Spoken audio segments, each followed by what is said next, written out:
Good morning. This is the time and the place for the Planning Hearing Officer's hearing for September 25th, 2013. My name is Kristen Asp, and I will be conducting the hearings as hearing officer. We have 3 cases today at 2 addresses, and relevant exhibits are posted on the panels located behind me. As far as the way the hearing's going to go, if evidence presented in the application and at the hearing meets the criteria described in the findings for a case, the planning hearing officer can either approve or impose conditions for approval on the case in question. If the findings of fact are not evident, then the request will be denied. Public notice. Notification of this hearing was accomplished by the use of public notices, which were mailed to property owners and applicants of property within 500 feet of the subject property, physically posted on the site in question, and placed in the local newspaper.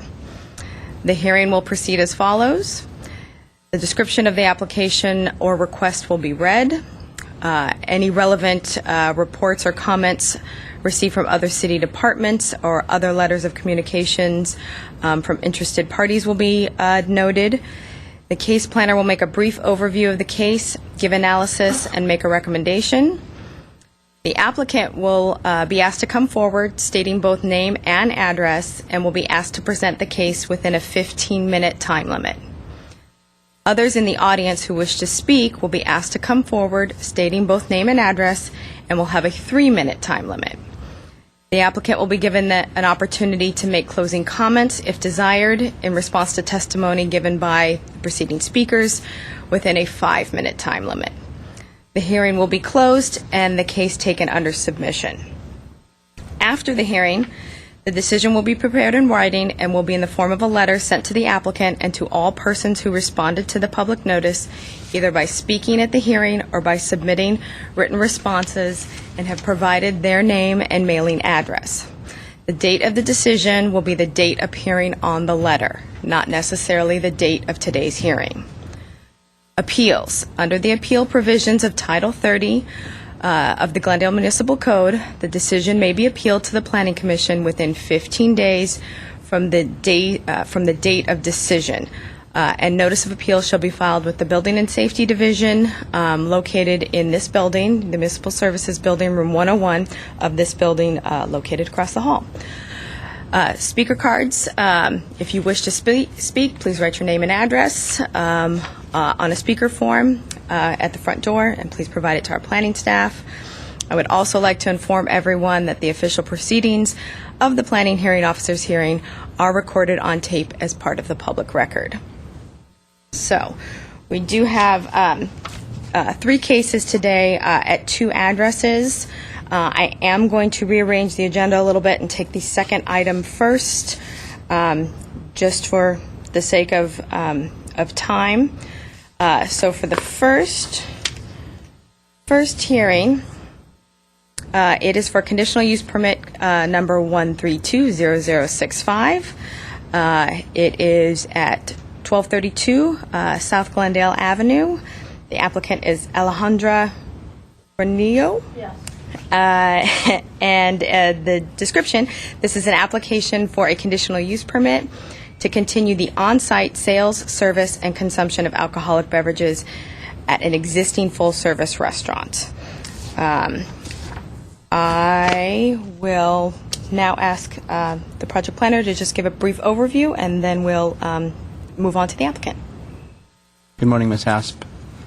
As mentioned, this is a conditional use permit for the continued on-site sales, service, and consumption of alcoholic beverages at an existing full-service restaurant. The subject property is approximately 4 acres and is irregularly shaped. It has frontages on Glendale Avenue to the west, Mariposa Street to the east. The property contains several different uses. It's a multi-tenant building made up of retail, service uses. There's 2 restaurants, including the subject one, a physical instruction school, and several offices. The property is zoned C1 on the western portion of the property, and R2250, which is a medium-density residential with a parking overlay, on the eastern portion. along Mariposa Street.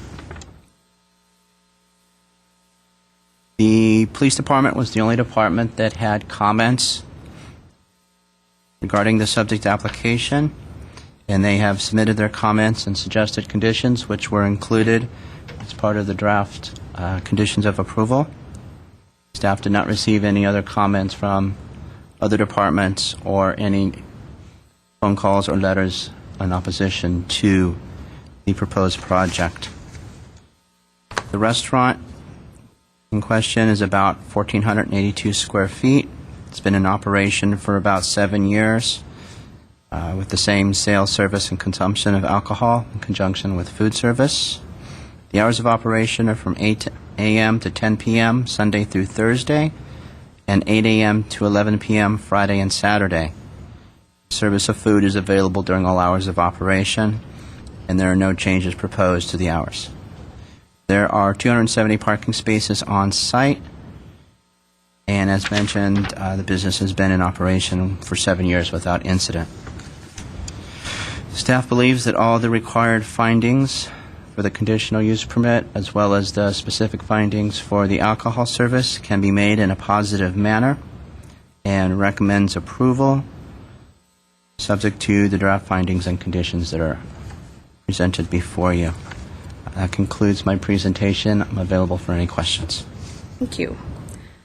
I have one speaker card. Maritza, please come up. Good morning. Good morning. We have the restaurant at... Could you please state your name and address for the record?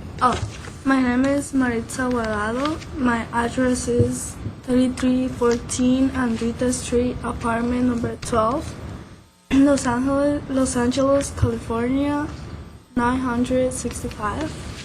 I'm speaking of the owner, and she had the restaurant over 7 years or more.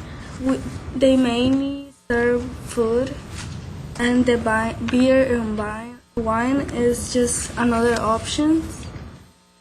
And she agreed with all the conditions and services.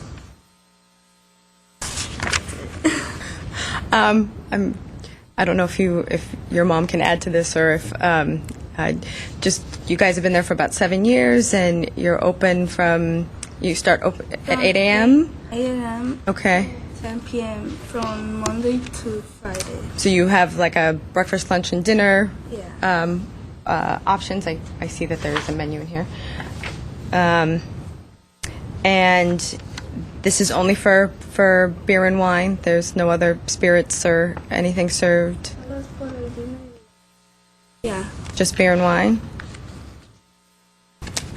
And I know that Mr. Collin noted that there were no concerns from any other department or the police department. You hadn't had any service calls in 7 years. Okay. And you guys are pretty popular. Do you have any music or dancing or anything else that goes on at the site? And what does the title of your restaurant mean, out of curiosity? El Sabrosito. Mm-hmm. Does that translate into That's it. to English, like the flavorful something, or What does it mean? what does it mean? ¿Cómo que es el nombre del restaurante en inglés? Delicious restaurant. I like it full. Okay. Okay. Just curious. Okay. Anything else to add? You've read the conditions and the hours of operation and limits that are recommended on that, Yeah, we read all of it, and we agree with it. and you agree? Okay. Okay. That's it. Thank you. I have no other speaker cards. No other speaker cards, going once, going twice. Okay. This case will be taken under submission. Thank you both, and you'll get a letter shortly.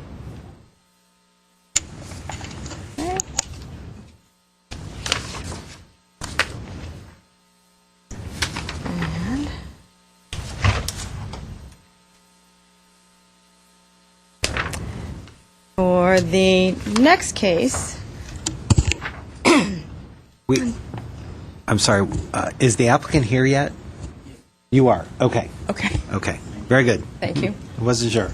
I recommend that you fill out a speaker card while you're waiting. We need to have a speaker card filled out, so as I read this, that'll give you a minute. This next case has, address has two cases, a conditional use permit and a variance. It is at 1229 Vista Superba Drive. Project description, it's an application for a conditional use permit and a variance to allow the construction of a new 1,175 square foot, three-story, single-family residence located in the R1R restricted residential zone. I'm going to turn it over to the case planner to do a quick overview, and then we'll get started with testimony. All right. Good morning, Ms. Asp. The applicant is proposing to construct an 1,175 square foot, three-story residence with an attached two-car garage. Only one of the garages is directly accessible to the street on a vacant 4,213 square foot lot having an average current slope of 77% and a lot width of 55 feet. In the R1R zone, approval of a conditional use permit is required when a lot has an average current slope exceeding 50% or when the lot is less than 80 feet in width. The zoning ordinance requires new single-family dwellings to include two covered and enclosed directly accessible parking spaces and requires a minimum lot size of 7,500 square feet for new single-family houses. So approval of variances are required to allow development of the proposed single-family house with only one directly accessible garage and on a 4,213 square foot lot. Staff believes that the findings can be made for the conditional use permit and variances and recommends their approval. Regarding the conditional use permit, the single-family residence will be consistent with the elements and objectives of the general plan. The site is designated very low-density residential in the land use element, and this designation is intended to preserve and protect residential neighborhoods and to promote the public health, safety, and welfare of the community. Also emphasized is the preservation of open space and physical features of the site. The subject site is located in a neighborhood containing single-family residential uses. Grading will be minimized as the site will be built into the topography of the site and the footprint of the residence is compact. The circulation element identifies Vista Superba Street as well as Corona Drive. The site has a double frontage. As local streets, this type of street usually serves the residential needs of the immediate community and contains low volumes of traffic. The proposed project will be consistent with this element. The open space and conservation element does not identify the site for park or open space use. There aren't any indigenous trees located on or adjacent to the site. The safety element identifies the site as located in a fire hazard area. So as a result, the project will be required to comply with the Glendale Fire Department brush clearance requirements, and landscape plans will need to be approved by this department. The single-family residence will not be detrimental to the public health or safety, the general welfare of the environment.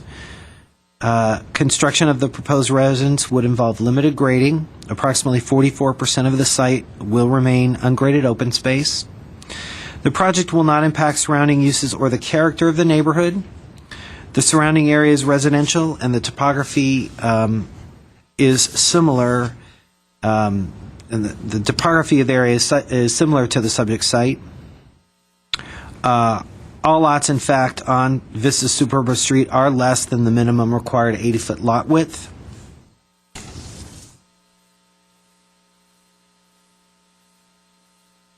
The soils and geology report submitted for the project found that the building site can accommodate the proposed residence An initial study did not identify any significant impacts with the project. The proposed project will not adversely affect or conflict with any adjacent uses or impede the normal development of surrounding property. The site and the surrounding area are zoned single-family and are developed in this manner. The proposed single-family house and the subject site are consistent with the surrounding development, including the topography and the lot width, and will not impede any redevelopment of nearby homes. There are adequate public and private facilities. The area has been established for a number of years, long time, and public and private utilities are in place and will be available for the proposed residents. GWP didn't cite any concerns regarding the project or its ability to serve the project, and it's not expected that the proposed project will elevate demand for the utility or impact on traffic circulation to any significant degree. Moving on to the variances. Adherence to the minimum lot size standards denies the applicant reasonable use of the land. Along Vista Superba Street, there's an undeveloped 5-foot wide public walk leading from this street down to Corona Drive. The lots on either side of the site already contain single-family houses on lots that are less than 3,000 square feet. So the adjacent lots on Vista Superba are already developed. They're less than 3,000 square feet. Along Corona Drive, lots on either side of the subject site are vacant, but only the southern adjacent lots would be available without vacating the walk. The southern lot is only 2,700 square feet, so the applicant would need to acquire the two southern adjacent lots before the site would exceed the minimum lot size requirements. This would result in an L-shaped lot inconsistent with the neighborhood pattern. The residence is a modest 1,175 square feet. The attached garage includes a lift and one-car parking with direct access to Vista Superba Street.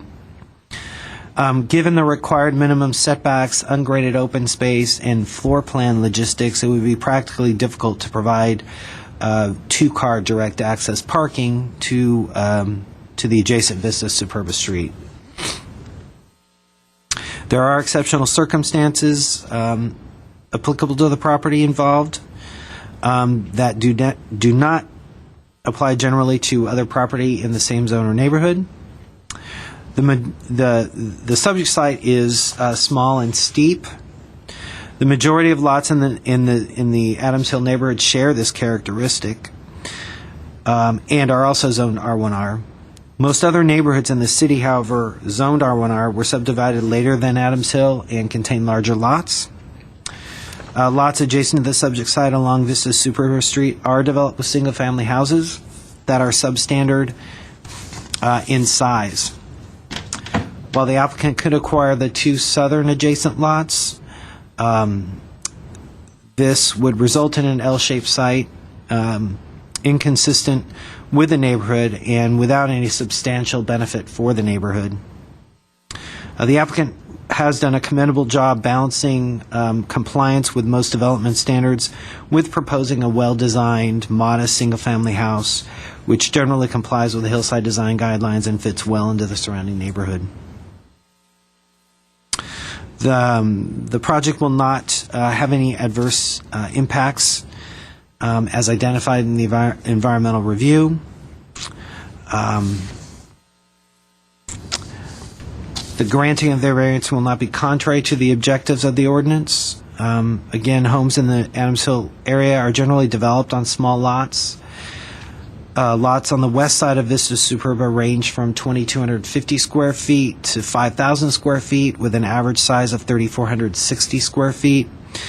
And similarly, lots on the east side of Corona Drive range from 2,100 square feet to 4,380 square feet with an average size of 2,926 square feet. So the subject site is 4,340 square feet, and the average Lot size on Vista Superba is 3,460, and on Corona 2,926. The objectives of requiring 2 directly accessible parking spaces for single-family homes is to ensure safe or sufficient, convenient parking for residents. A lift will be installed within the garage to allow a car parking in the lower area to be raised to the upper level to exit. While not ideal for providing the minimum number of parking spaces, the arrangement largely impacts the resident of the house. The design of the garage balances the need to provide adequate parking with constraints with regard to the site and the development standards. Any discretionary action in the R1R zone needs to take into consideration consistency with the municipal code, the hillside design guidelines, landscape guidelines, and compatibility with the surrounding neighborhood. Those sort of findings were discussed in the staff report. I won't go over them. That concludes my presentation. I'd be happy to answer any questions. We did receive 4 letters in opposition to the project, and those are in the file. Okay. I guess maybe 2 quick questions. I think you made a comment that building and safety didn't have any real concerns, but I guess I will note that they had some concerns regarding egress from a bedroom and some driveway drainage, but those are, generally things that it could either be conditioned or modified fairly simply to address those. Right, and I think the applicant is aware of that and has indicated he's solved them. Okay. The drainage. And then I note the 4 letters. I guess they came as emails to you. Correct. And I just want to make sure that I am seeing. I see a whole feed of emails, but from Susan Roberts, is there an attachment that came with that? The attachment, I believe, was just the staff report. Oh, okay. I see that. I didn't print that out. Staff report. Okay. I was just making sure I was reading this correctly. Okay. Thank you. I hope maybe the applicant has filled out a speaker card. If we could maybe start with that. Oh. Thank you, Vista. So I'm going to have the applicant, I'm going to have you speak. I think you missed the intro of the hearing, but you have 15 minutes to go over your project, and then I have other speaker cards. I'll let them come up and speak, and when they're finished, if you'd like to come up and have any other closing thoughts, I'll give you about 5 minutes to do that as well. So if you could state your name and address for the record. Sure. My name is Merdad Hemati. I'm a structural engineer.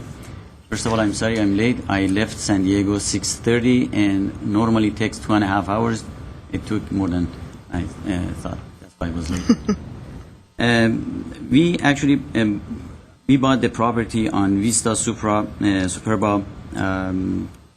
for my son long time ago. And then when I approached the city at that time, they said it's really a small lot, we cannot build.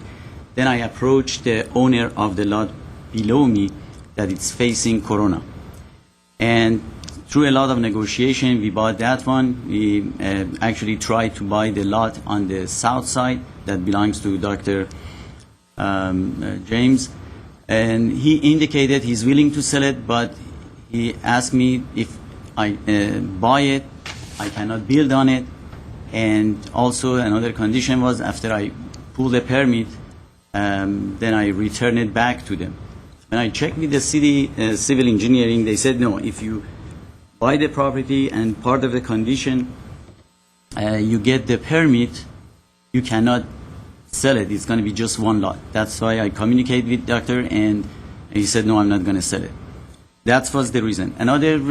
We tried to buy another property on the north side, but there was a 5-foot walkway. It's a public, and we searched through the title company for many months.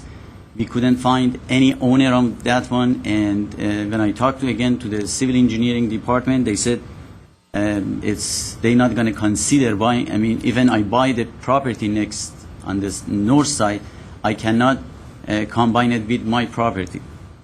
Therefore, at that time, we gave up because we didn't have any choice. Plus, it's an infill project, it's a green, and also it's beside adding to the neighborhood as far as the value and the safety, because it's not a vacant lot anymore, and whoever lives in it, including my son, is going to take care of it. And as far as the landscape or other, I mean, city plus that right now the property tax on that 2 lots is really minimal. But when we build it, obviously the city of Glendale is going to benefit, especially the school and so on. And my wife, she's the architect, and she designed this house for my son.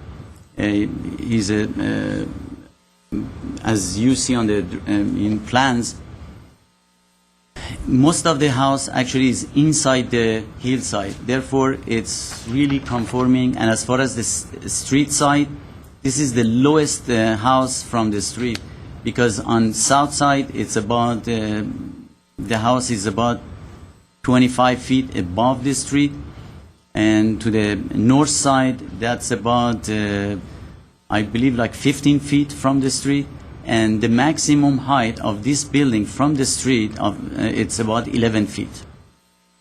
As far as the corona, looking at it, obviously it's conforming with actually less impact on neighborhood, because it's a 2-story, even the city calls 3-story, but it's actually 2-story. But because of the definition, I mean, they call it 3-story, and I agree with it. But the houses on the south side, it is 3-story. They have a huge basement plus 2-story above it. On the north side, it is 1-story, but because they have a crawl space that's more than 10 feet, could be a 2-story building. And as far as those conditions for the garage, flood, or I mean the egress, we already took care of it, because it's going to daylight by the time the bedroom gets to the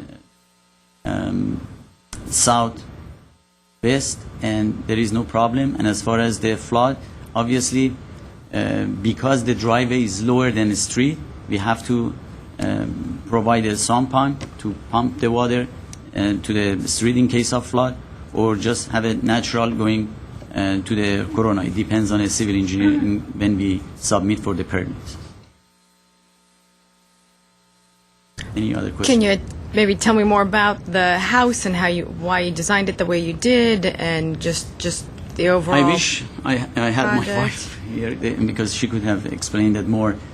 The limitation and also the zoning pushed us so much as far as, I mean, getting to that, I mean, level. I have actually survey I attached to my file. I'm sure, I mean, you have it. It shows this is the smallest home on a similar lot compared to the neighborhood. And in the neighborhood, most of the houses we surveyed, they are like 3 to 5 feet setback. And because of the new ordinance or zoning that the city put it on these small property, we ended up to have 10-foot setback from each side. It means we are losing 20 feet of the property just to the setback. But my neighbors' entire street, Vista Superba and also Corona, they are enjoying the 5-foot setback. And that's the main reason it created really compacted footprint to make it smaller. I mean, we don't have any choice. We cannot go. I mean, as I said, it's a 10-foot setbacks. We are from setback to setback. And as far as the height, because the city has a maximum of a 3-story, and also as far as the maximum height, it's 32 feet. We ended up to go inside the dirt to make it obviously feasible as far as the construction. and as far as the economy to make it make sense to build something like that. Otherwise, it's going to just stay as it is, I mean, for many years. And as far as the parking, we tried to make it, I mean, two-car garage, but as you see, from 55 feet width, you are losing 20 feet, and it's 35 feet left. Out of the 35, if I get 21 feet for the garage, it's going to be only 14 feet for the living space. It means whoever lives, right now my son is young, obviously, but maybe he sells the property 5 years from now for somebody like me. It means for anything going, what do you call it, kitchen or bathroom or whatever, we have to use the stairs going all the way down to the lower level, or we call it as the first, I mean, floor. Therefore, that's a really hardship and for this type of property, because when they had two-car garage, as I said, the setback was 5 foot maximum. Or, I mean, as I said, it's right now my neighbors is 3 feet to 5 feet. By adding to the setbacks, they actually put more restraint on property like this. And we actually studied a lot. I noticed on your website that there is a report by another consultant that they imposed, or not imposed, I mean, they actually offered some sort of a stack parking that it's acceptable in city of Los Angeles, San Diego, and many other cities. And they said instead of going tandem parking, the stack is, even it's going to cost more. For example, it's about $30,000 just the lift to put it there. Plus, we couldn't have a tandem because by going tandem in the front, we were going to exceed the height and also the footprint and more restrict. That the city, or I mean the ordinance had this property. That's the main idea. We came with the lift. That, as I said, this is going to cost more money, but we are willing to do it because it's something that even in the same neighborhood, everybody, they don't have two-car garages. They have actually a few of them one-car garage, and rest of them two-car garage.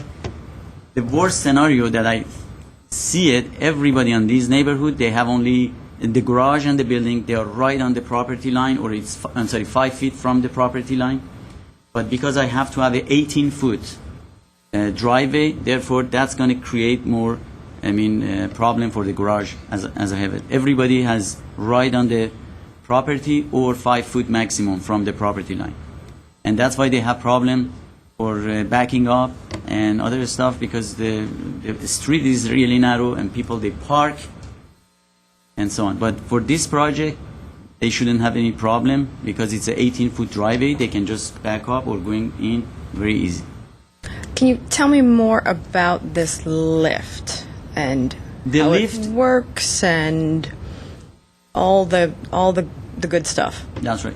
The lift, as I said, the manufacturer we contacted, they are in Carlsbad. It's in north side of San Diego. They have done so many of them in city of San Diego and LA. I actually attached their CD or brochure, to my application. The way it works, it's a two-story. Obviously, there is a basement and there is a garage. Okay. You drive the car over there, then it goes down. As soon as it has two floor. For example, when nobody is in it, one floor is to the ceiling, and there is another floor here. For the sake of conversation, I drive here, means I'm below the other floor. It goes down, and the other floor is the same level as the street again, garage. Then second car can come here. Then they want to go out, that's the same. The first car is like a tandem parking, but it's instead of going horizontal, it goes vertical. And is it an entire floor that lifts up and down, so That's you don't right. have to pull onto some sort of track or some sort of, No. No, the entire floor. somebody who couldn't navigate well? No. Say this is what do you call it? Two level of a garage here. The first car parks here. When it goes down together, the this is in the basement, then this is ready for the second car to accept coming here. Again, for going out, this car goes out, and the entire lift coming up, then this is in the first, level, this can go out. And I'm just, do you have any knowledge of the longevity of these kinds of lifts and the maintenance that's required on them, especially for a homeowner? That's right. As I said, I'm a structural engineer. I designed several homes in city of La Jolla. It's not a city, actually, part of San Diego, La Jolla. And because its lot is really expensive, a lot of people, they actually require, instead of 2-car garage, have 10-car garage. Like Mitt Romney, actually, I had I'm working with the architect. We haven't designed it yet. He's looking for a 12-car garage. Okay. Because it's sitting right on the ocean. They don't have that much of a, obviously, room. And that's another proposal. And if it works for him, I'm sure it works for everybody. And at that case, we have a lift. Actually, it's a 2-car lift. For example, 2 cars go down. They park in the basement, and there are more space, for it. We designed that one.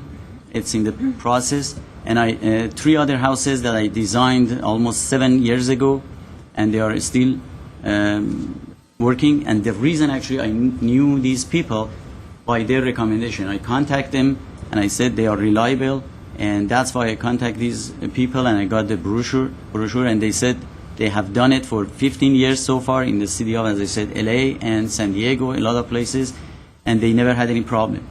As a general, as you know, even normal homes, they need a maintenance. And people, sometimes they think, okay, as soon as the roof is done, they can just live in it forever. That's not true. Even we prepared, actually, with a really good contractor in the city of San Diego, a manual long time ago that anybody, I'm talking about the high end, I'm not talking about the normal, Even the high-end type buildings, they have to have a schedule for maintenance. Even normal garage, as you know, if they don't clean it properly or they don't do a store stuff in it properly, it's going to be safety hazard, it's going to be health hazard for the people inside and residents and also the neighbors. And this home also is the same as that one. The only thing it increases is the maintenance of the elevator. And this is almost the same as having an elevator in your home. You have to have a maintenance contract, and as they offer, and they have a yearly contract for maintenance. They come every so often and just check it and make sure that everything works out. And this would be something that your son would have to Exactly. to enter into. That's right. Okay. You mentioned that you've owned the lot on Vista Superba. Originally, yes. When did you acquire that? I believe it was almost 3 years ago. Okay. Then we found, we couldn't build on it. When everybody built in the same neighborhood on the same small lot, we didn't know that because I'm not, as I said, from here. And that's so when you bought the Vista Superba lot, you weren't aware that there was a minimum lot size? No, I didn't know that. Okay. Then when they told me, I approached another person down below me. Actually, he's a really good architect, and he wanted to build himself. When I told him that he cannot build it, he didn't believe me. He came to the city, he spent time, and because he's a knowledgeable architect, he's from Los Angeles, he didn't know either. And we said, okay, let's have we actually made a fund. He said, okay, you buy me or I buy you, either one. And I offered him, he couldn't refuse, I bought him. But otherwise, maybe he was standing here and talked to build 2 homes.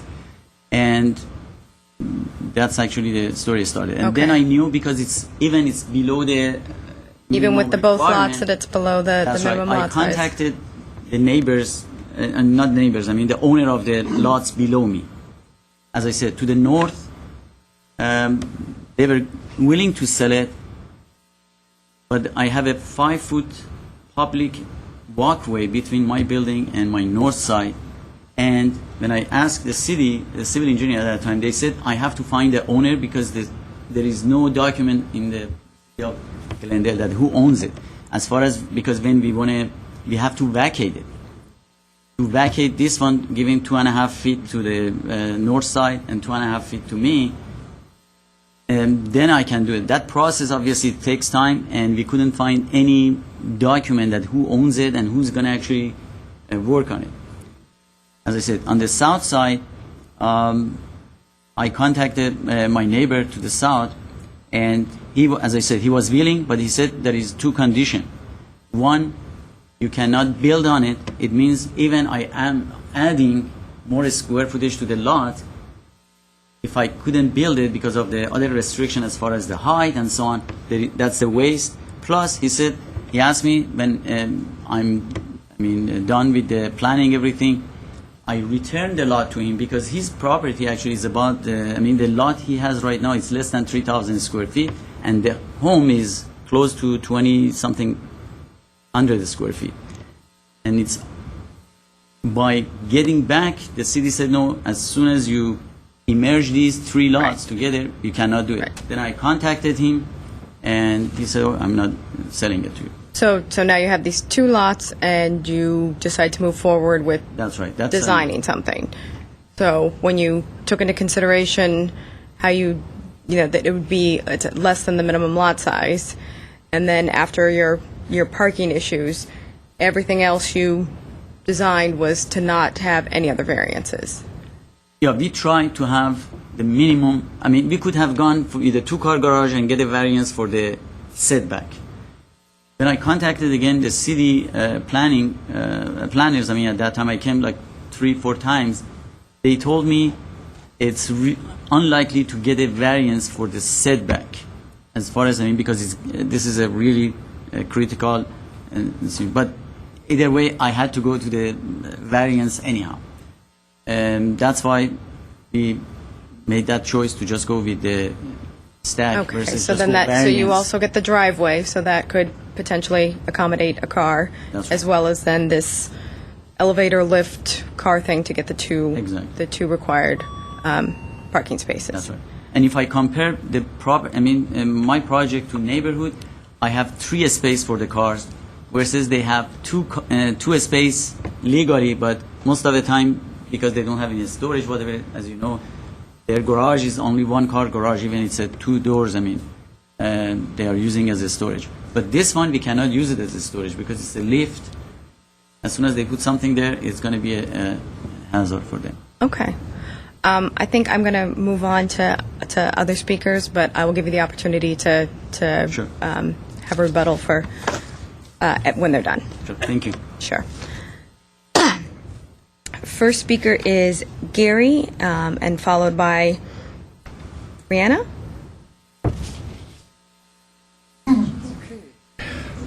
Good morning. Hi. Name and address, please. Gary Hartshorn, 1320 Corona Drive, Glendale. What we have basically here is someone who doesn't do his homework. It's too bad that he wants to build on a lot that he should have been well aware it was a problem lot in the first place. If he bought it 2 years ago, he may have taken a look up and down the street and realized that it was the only lot that had not been built upon. That would sort of make someone go, wouldn't it? So the fact that he didn't know there was a problem, that it was a substandard lot, there was a slope issue, that there were parking issues, there were all kinds of other issues that you've already enumerated. Well, that's basically his failure to do his due diligence that's going to impact everyone else. It's a shame that he spent money on a lot, but he should have thought about that before he did that. It was fairly obvious that there was an issue or two with the property. I've been there for over 40 years, and I've seen a lot of development, this and that, and back and forth. And I'm very much aware of how things happen along that street. Let me refer to my notes so I don't miss anything, because this is important stuff. It's a substandard lot, obviously. It's not 7,500 feet. We all know that. Okay, fine. The street width. It's 18 feet at best. Now, when Los Angeles was approached years ago by a neighbor across the street from me, about a parking situation with people parking on both sides of the street. I've been there that long. When we would wind ourselves down through the parked cars to try and get in and out, they basically said, well, we'll just restrict the parking to one side. So nobody gets to park on the Los Angeles side. The street, in case you didn't know, is divided right down the middle. Correct. Between Los Angeles and Glendale. So no one can park on the Los Angeles side. All right. We have a hillside, and we have homes on a hillside, meaning there are virtually no backyards. So there are situations that occur where you need to put something somewhere. Where is that going to be? Well, probably not in the front yard, because there isn't much of that either. So guess what? The garage, yay! The vast majority of residents do not park their cars in the garage because human nature is such that they say, okay, where's the best place to put something under cover? Ha ha, right. Well, that means that people are parking on the street. And they're not only parking on the street, they're parking across their drive aprons on the street. Now, that would be a fairly non-issue if there were any place to turn around on that street. There is no cul-de-sac. There are no turnaround points. So that if someone comes up, and it happens very often, looky-loos, they then have to back all the way down until they find a drive apron that's free. Good luck. Last thought. Pardon? Last thought. Oh my.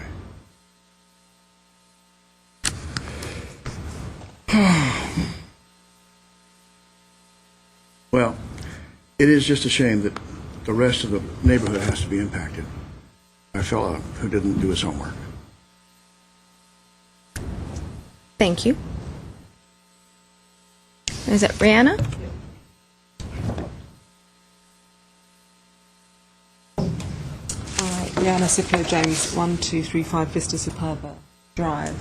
So we live literally next door to the proposed construction. So it impacts us more than anybody else in the neighbourhood. And as you can see, we've already had an amazing turnout of the people who live on that street with major. So ours is, you know, that just shows you the level to start with, and ours is even greater than that. Our main concern, speak as well, but certainly my main concern is that when we speak of a setback, I don't understand what that means, because from our deck, the property actually protrudes more than any other property on the street. Sorry to interrupt you. Could you just pull the mic closer? Hi. Yeah, it protrudes out more than any other property on the street. So it actually is going to eclipse our view of Vista Superba by a third, I would say. So we actually have a panoramic view at the moment, which was the reason that my husband purchased the property in the first place. It actually eclipses that view because what in my reading of what I'm hearing here today is what he has set it back from the front of the road. He's gained that space on a substandard plot at the back of the house. So, and there again, there appears to be only something like 4 or 5 feet between the properties. So where 2 of our levels at the moment are underground, our plans, and he knows that from 2 years ago when he was in discussions with my husband, is to put windows into one of the levels on a high up in the wall to let light in and actually make that a viable space for us, so it's not a basement space, not below the ground. Now his property being so close to, his proposed property being so close to our boundary will completely cut off any light. So for us it undervalues, it completely compromises the value of our property as it stands. In very, very basic fundamental ways, very clear ways. I have photographs I'm not sure, if I would love to share them with you. I can print them and email them to you if that's more convenient, or else I have them electronically here in a number of devices. And that's the best way to show you the major impact that it's going to have on our home. But also I'd like to reinforce the comments of the gentleman before, our neighbour, in terms of parking already. And one of the things that really rung very true for me in listening to that was that there is no back or front yard where we live. None of us have a back or a front yard. So, we happen to use our garage space as a two-car garage. But, I think it's perfectly understandable that a lot of people use their garage as storage, given that there's nowhere else to store. There's no shed space, nothing. And not even space to manoeuvre. There's not enough parking space as it is on the street.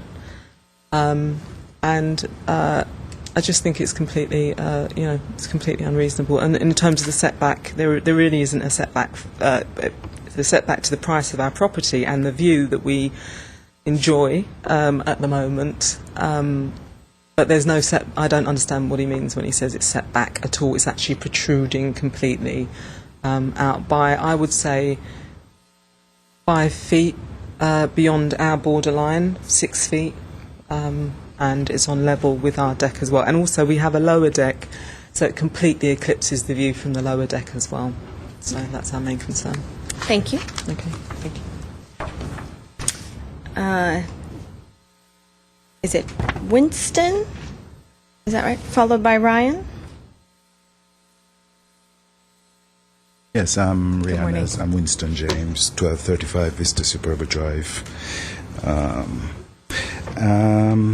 I bought 1235 in 2005, and wasn't an especially attractive house. It was very expensive.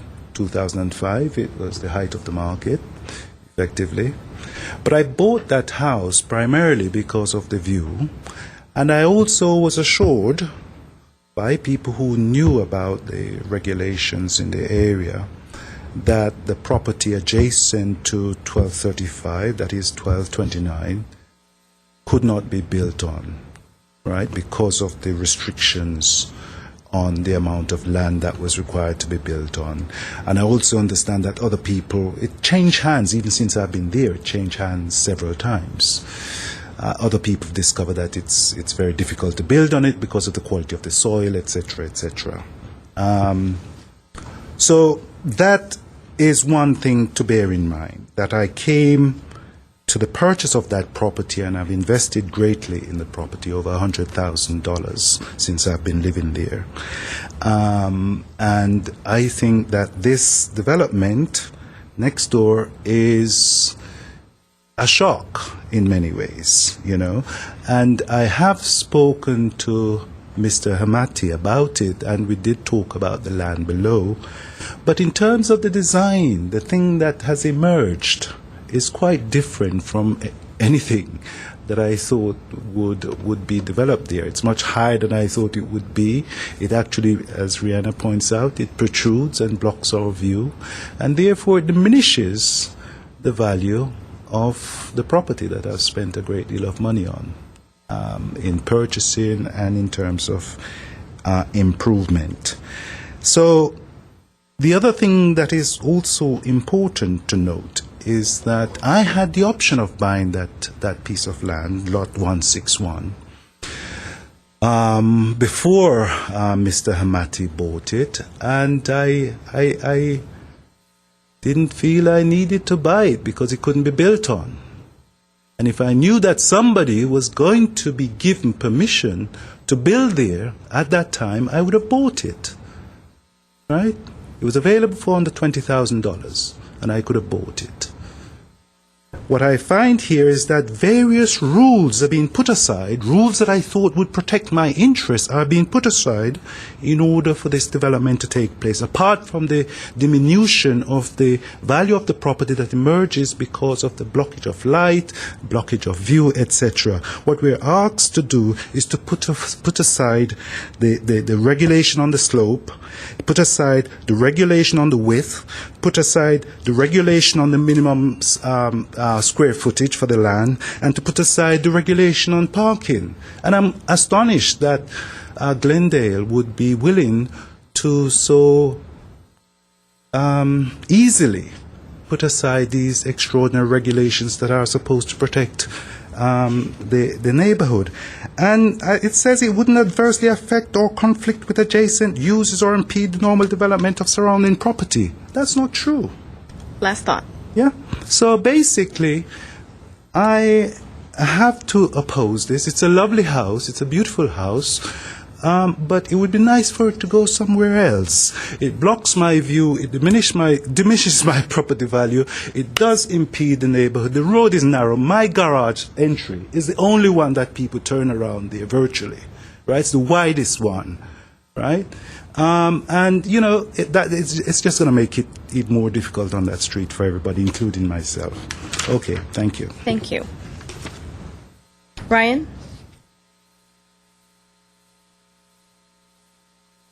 Hello, my name is Ryan Sarkisian. I live next door at 1225 Vista Superba.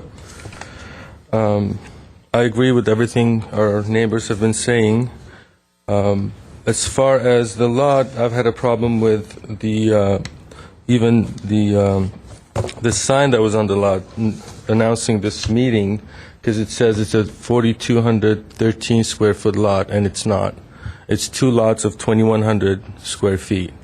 And those two lots cannot even be combined. The only way this proposed property can go up is by them overreaching onto the other lot, so it combines them permanently.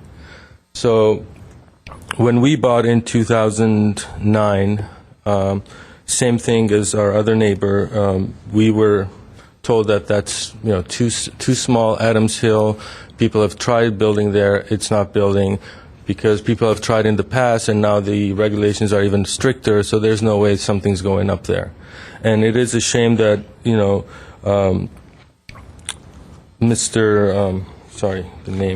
he has spent so much money on all this stuff. He should have not even been encouraged to go this far, because too many variances and regulations are being put aside. A couple of things that I wanted to mention is the one-side parking on the street. So even though there are homes on the other side, we can't park in front of them. As far as driving down the street, if you look at Vista Superba there, all the houses are within 3 to 5 feet setback. This is going to be set back a lot more. Could be looked at as a positive, but as far as uniformity or conformity, it's not going to conform with anything else. It's set much lower than everything else. If you drive by it, you're going to feel like this house is sinking. And it protrudes a lot further out from the other side. It just sticks out from every other house.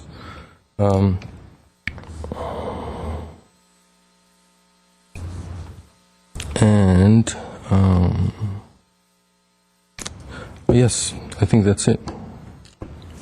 Thank you. Thank you. I have Rondi, followed by An.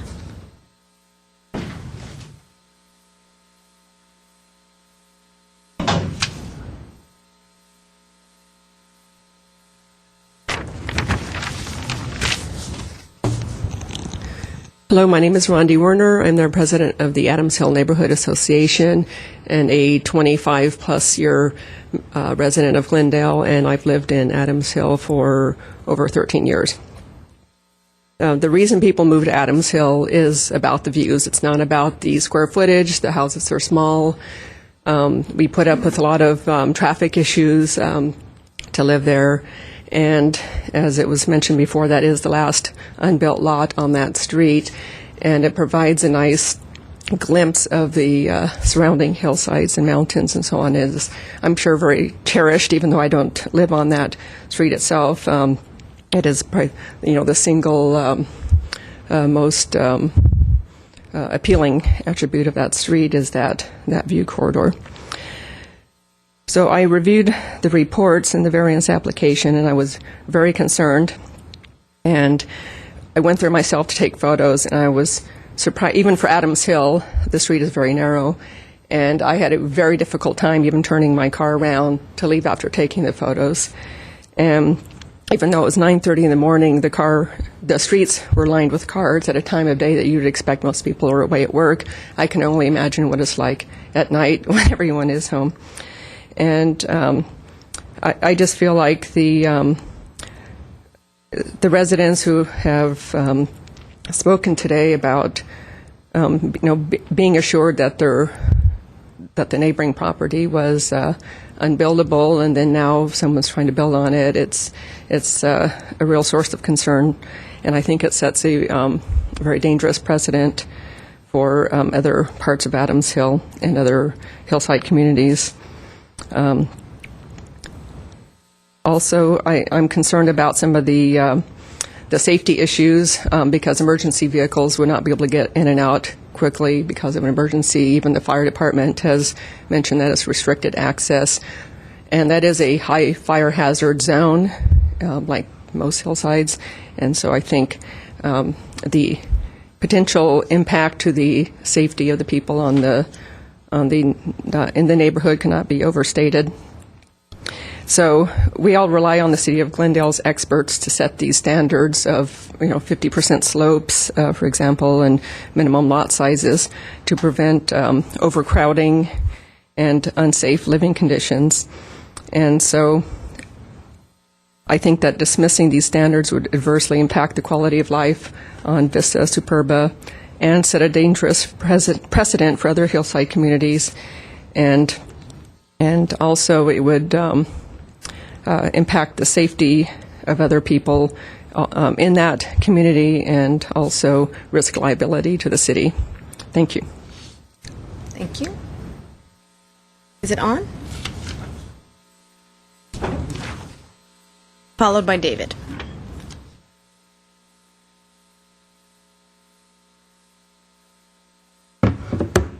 Hello. Good morning. My name is Ann Tran. I live at 4514 Vista Superba. I live directly across the street from where the development would be. The City of LA side? Yes. Okay. So like my other neighbors have expressed, parking is a very, very big issue. Often we cannot even park in our garage space because the street is so small, and if there are cars parked in front of our house, it's very difficult to even turn into our garage. I have pictures that can show you that the parking is it impacts all of our quality of life. The proposal of the lift, I think on paper it sounds like a very easy and convenient solution to this parking issue, but I think the addition of just having a driveway space, which would lose essentially another parking space on the street, would have a huge impact on all of us.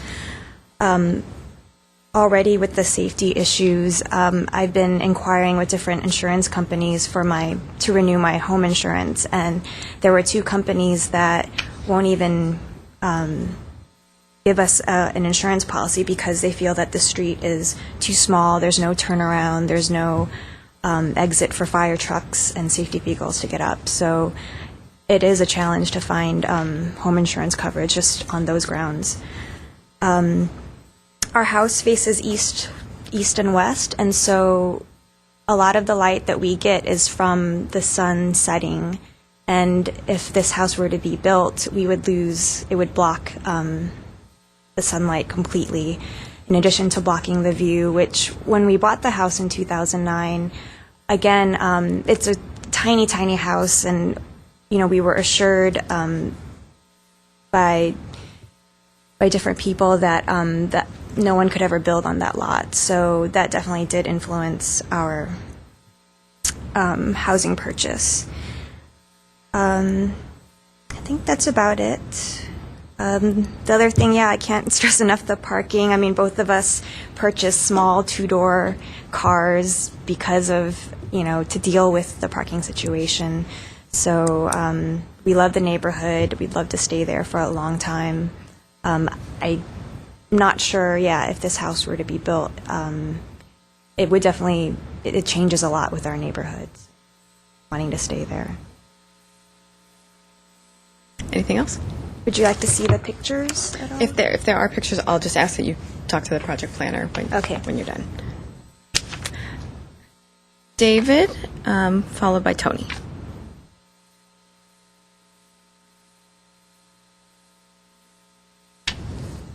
Yes, my name's David Binsley. I live at 453 Sunnycrest Drive, so I'm a little bit below. But I walk my dog in a neighborhood. I'm really in agreement with most of my neighbors. I walk my dog up there a lot, and I use it kind of as a park because it has such wonderful views. It's open, and it really is a very small lot. And one of the problems that hasn't come up is what kind of schedule is going to be offered in building this thing? You've heard from all these people, I mean, there's no parking during the day, 9:30 or something, and where are they going to put the container for the rubbish or anything? I don't know how this project can really even be started. This street is incredibly narrow. It's a one street. There's no parking on one side. Most people on the street, it seems to me, have like 3 cars. So even if they do put 1 car in the garage, they have 2 on the street. And when I'm walking the dog, I have to be very careful and cut in between and everything because the street is just incredibly crowded as it is. And there's a lot next to me, and and Los Angeles asked the building fellow that he had to have actually a turnaround to build his house, and he did not go ahead with the project. But they were asking him to do like a shoe horse in front of his house, so actually, cars could actually, that he could actually turn around. And I think there's issues of fire trucks too. If he's going to be building, one of the deliveries going to come, if there's a fire or something, it's going to be impossible to go all the way to Gary's house, who's here's on the end of the street. So I think that's a big issue. Because you cannot turn around on that street. And that's about all I have to say. I just think it's, maybe they need to look at this again. And there are some really serious problems going ahead with this project, and I'm sorry, but it just doesn't seem feasible.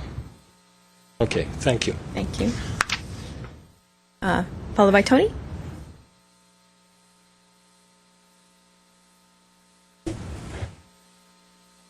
My name's Tony Buck. I live in Glendale Park, and my wife and I own a lot at the end of the street on Vista Superba on the Los Angeles side. And I wasn't going to speak. I just came here for informational purposes. But I heard one thing that disturbs me, if true. It sounds as though a number of the neighbors have indicated, and it's a factual dispute, as to whether or not they have suffered from detrimental reliance on representations made by the city of Glendale as to what was and wasn't going to occur. That concerns me as a potential builder on our lot, both in terms of the city of Los Angeles, which is notorious for such things, and the city of Glendale, which I thought was not. So, I understand that's a factual dispute, and this is the incorrect forum to resolve that kind of thing, but it is troubling. Thank you. I have no more speaker cards. Just for sake, because it was mentioned several times about fire and safety, I know that Mr. Kiesel checked with the fire department, and do you have anything to share? Yeah, I talked with them, and obviously, Vista Superba is a narrow street, and it's not an ideal situation for them. But they have been up there before, and fire trucks will back out. They may, in situations where an additional fire truck is needed, they'll start at the Vista Superba address and then also come down to Corona, since Corona is sort of a through street. The fire department did point out that the proposed house would be probably the safest on the block because it requires, new homes now require fire sprinklers. So that's, basically what they told me when I spoke with them about concerns that they had.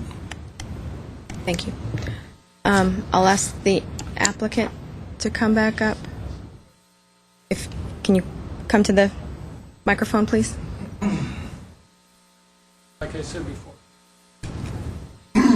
I have a concern about the rubbish. When you build a house, most of the time they have this huge thing for trash, and I have a problem about where that's going to be placed. And maybe that's a point. But that, well, why don't we ask the applicant? There's already cars that have already taken all the space. There is no room up there to put this thing, for all the wood and everything they doesn't use. So this is a real problem. There's also needs to be conditions on when the deliveries are going to be made. When the different materials are delivered to the site. And because this is going to have a terrible impact on everybody that lives on that street unless these issues are addressed. It just can't be done. Like everyone said, everybody that spoke up here said, there is no parking on that street.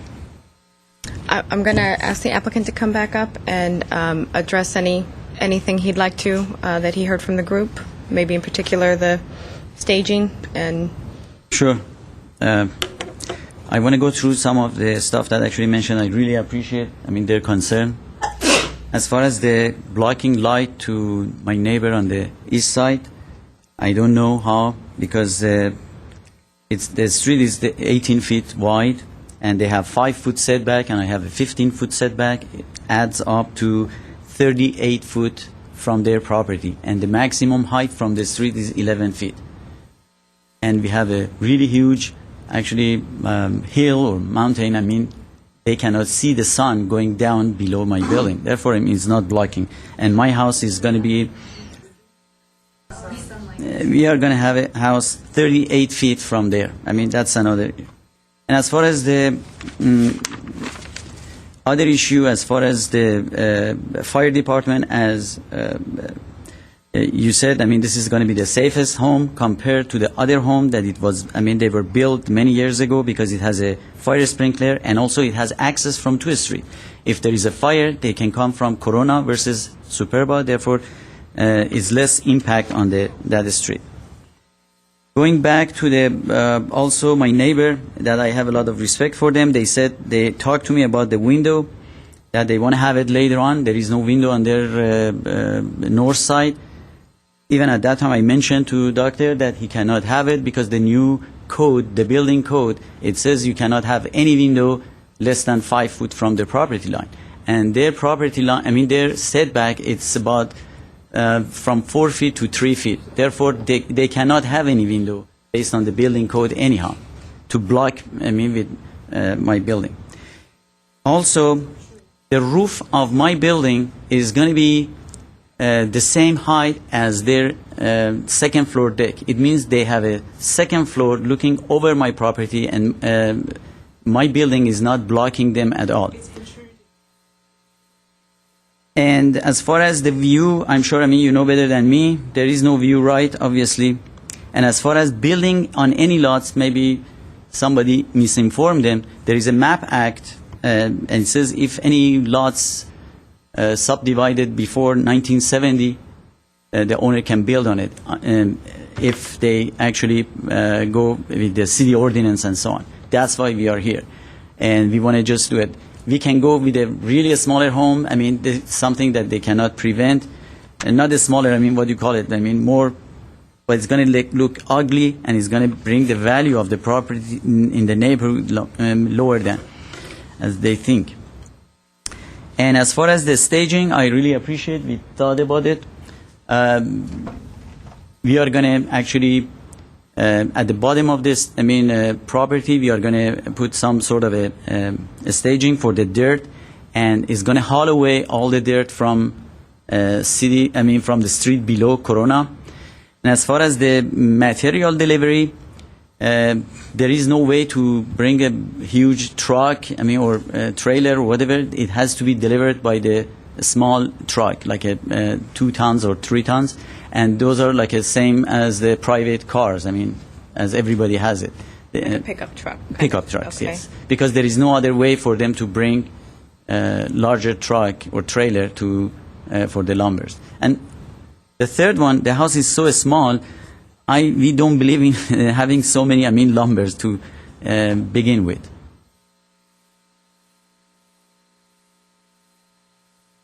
Any other things you'd like to... I think I already answered all their concern. That's it. We're done. Okay. Thank you so much. Thank you. Okay, I'll go ahead and take this case under submission. This hearing is now officially closed. Thank you for coming.